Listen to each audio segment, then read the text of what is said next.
So in this video, I've categorized some industry according to the highest to the lowest in terms of the salary, the career progression, the work-life balance.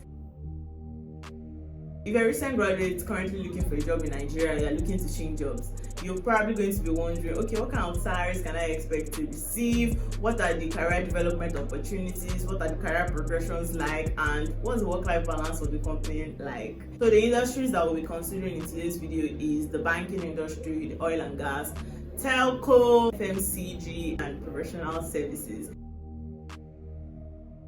So we're going to start with work-life balance. So we're going to start from 5 being the lowest to 1 being the highest. So out of all these 5 industries that I have mentioned, which is banking, telco, FMCG, oil and gas, and professional services, ranking the lowest on the work-life balance scale is professional services. So now, in case you don't know, professional services are companies or firms who do consulting, audit, and tax, right? So if you're interested in companies like KPMG, EY, Deloitte, Anderson, McKinsey, BCG, consulting firms like that, those guys are going to be on the bottom barrel, which is number 5, which is the lowest in terms of work-life balance. So now if you're looking to go into consulting or you're looking to go into audit or tax, just be ready to work very, very, very long hours. Okay, so now in case you don't also know, work-life balance in the simplest terms without using any technical jargon, being able to have time for your personal life outside work, right? So now what happens usually in this industry, which is professional services, is that people tend to work long hours. So you would not find us, because I work in professional services, you would not find us working the typical 8-hour a day. That's not going to happen. I'm sorry to break it to you. So typically we work about, let me say, 70 hours a week, 12 hours a day, depending on the day or depending on the week. What you find is that people work in professional services space, they typically work on the weekends, that is including Sundays, so Saturdays and Sundays, and they also typically work late at night. So on some days you find that you're working till 12 a.m. Some days you find you're working up until 2 a.m. sometimes 8 p.m. But rarely will it happen that you're closing on 5 p.m. I mean, it depends on where you're working at the end of the day, or it depends on kind of projects you're on or the engagement you're on. But typically on an average, you don't work 8 hours standard on a day in professional services. So if you're someone who is not interested in that lifestyle, maybe you should consider another industry, okay? But if you're looking to like build a career in professional services, just come prepared. Know that, okay, you're coming here to work very, very, very long hours. So apart from professional services, the industry that ranks the 4th is telecoms. Now, for telecommunication, at the end of the day, it still depends on the particular company, right? This thing differ.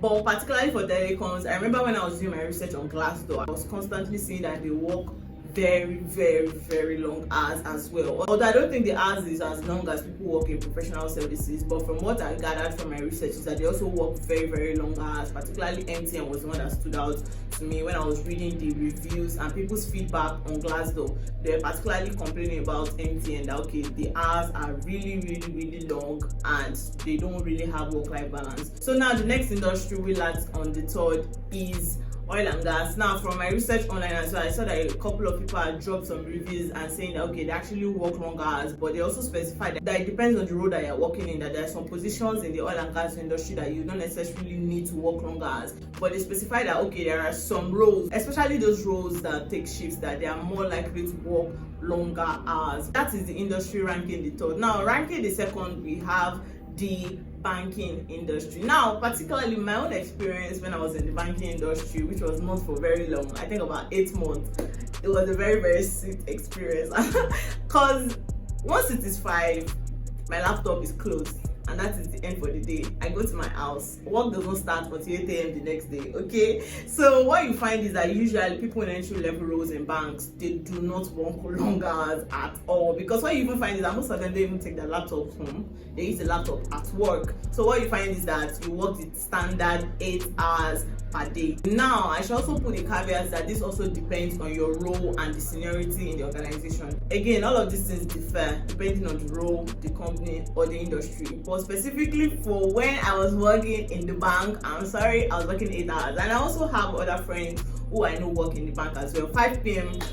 the day ends, I'm sorry, 8 a.m. the day continues, and that's just it. So the work-life balance usually at the entry level point in most of the banks in Nigeria is always superb. You don't necessarily have to work long hours, because what you find is that most times they don't even take their laptops home. Not like those in professional services where every single person has their own personal work laptop that they go home with, which means when you get home, you continue clacking away at your laptops and staring at your laptop screens up until longer hours. So now the first industry that is ranking the first in the work-life balance category is FMCG. So now what we found, or what we gathered from me and the other person who did the research, was that in the FMCG industry they tend to work the standard 8 hours, again depending on the role. So we're talking about the entry level guys, the guys who just entered, maybe you are doing your NYSC or you're in a full-time entry level role, they tend to work the standard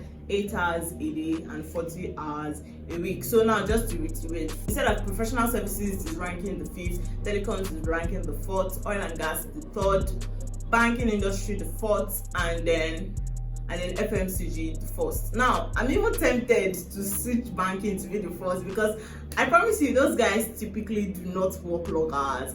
I experienced it. Work stops at 5 p.m. and it starts at 8 a.m. the next day. Okay, life was very, very, very sweet at that point before I left banking. All right, so moving on up until now, the next category, which is salary. Now ranking the 5th, which is the lowest, is telecoms. From what I gathered from my research online, is that telecoms, the pay for their entry level staff is usually very, very low compared to the other industries, right? Now the 4th one is FMCG. FMCG is also pretty low, but it's not as low as telecoms. Now I cannot start telling you the specific numbers because I was not able to at least gather figures for each of the companies in these industries, because 1, there are a lot, 2, there isn't sufficient information online, 3, all of this ranking is based on my own personal opinion and based on what we gathered online via research and talking to people on LinkedIn, asking questions and doing research on Glassdoor, PayScale, Nigeria Infopedia, and different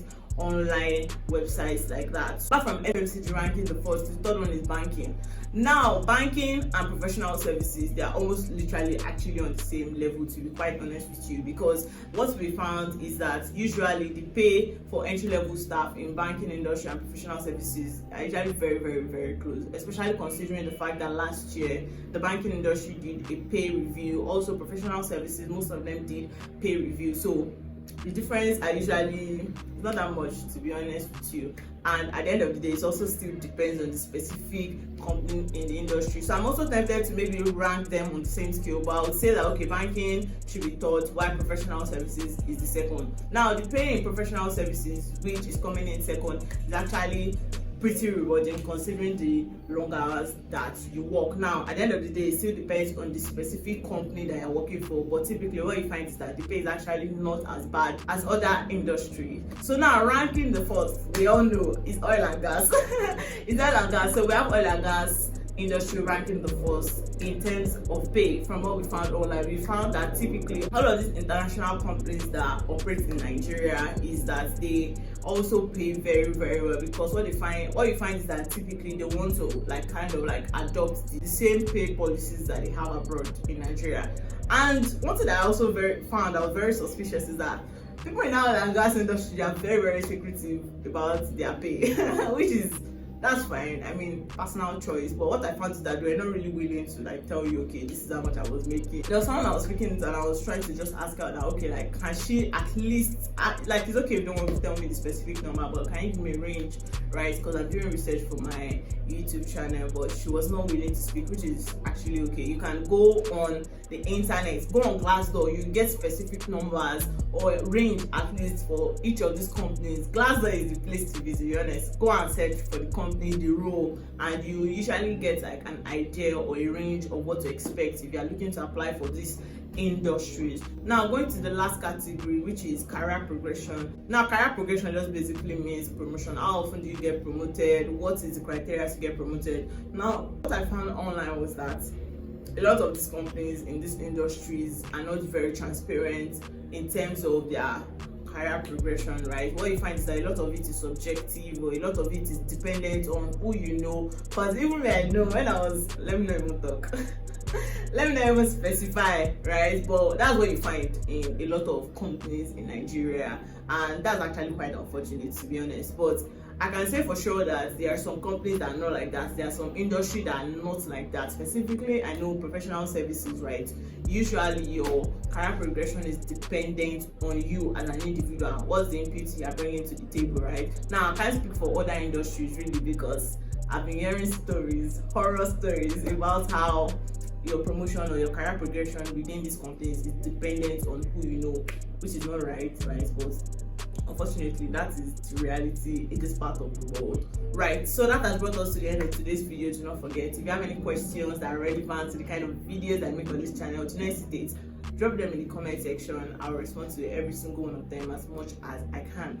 Also, if you have any videos that you'd like to see on my channel, do not hesitate to also drop it in the comment section as well. And that is the end of today's video once again, and I'll see you in the next video. Bye.